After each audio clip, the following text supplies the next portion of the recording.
আমি পরিপূর্ণভাবে আশাবাদী বিকজ আমি চাই আগামী রাজনীতিতে গুণগত পরিবর্তন আসুক। আমি চাই আগামী সমাজ ব্যবস্থায় গুণগত পরিবর্তন আসুক এবং আমরা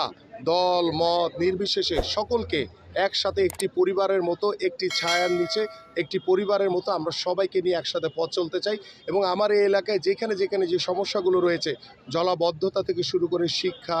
আমাদের গ্যাস, বিদ্যুৎ, পানি যে মৌলিক যে সমস্যাগুলো রয়েছে আমি ইতিমধ্যে সেই সমস্যাগুলো নথিভুক্ত করেছি। কারণ আপনারা জানেন নির্বাচিত হওয়ার পরে যদি ৬ মাস লেগে যায় সমস্যা নির্ধারণ করতে, সেই জন্য আমি এই কাজগুলো আমি আরও ৬ মাস আগে করে রেখেছি। যাতে আগামী নির্বাচনের পরে আল্লাহ যদি আমাকে নির্বাচিত করে আমরা সরকার গঠন করতে পারি, প্রথম দিন থেকেই যাতে আমার এই এলাকার যে জলাবদ্ধতা রয়েছে, আমার এলাকার যে শিক্ষা ব্যবস্থার যে পরিবর্তনের দরকার রয়েছে, স্বাস্থ্যসেবার পরিবর্তনের দরকার রয়েছে, খেলাধুলার পরিবর্তনের দরকার রয়েছে, আমরা একটি মাদকমুক্ত সমাজ গড়তে চাই, আমরা কিশোর গ্যাং মুক্ত একটি সমাজ গড়তে চাই। সকল সমস্যাগুলো আমি আমার মানুষগুলোকে নিয়ে তাই সেই সাধারণ মানুষগুলোর সাথে পরামর্শ করেই আমি নিজ নিজ এলাকার সমস্যাগুলো সমাধান করব ইনশাআল্লাহ।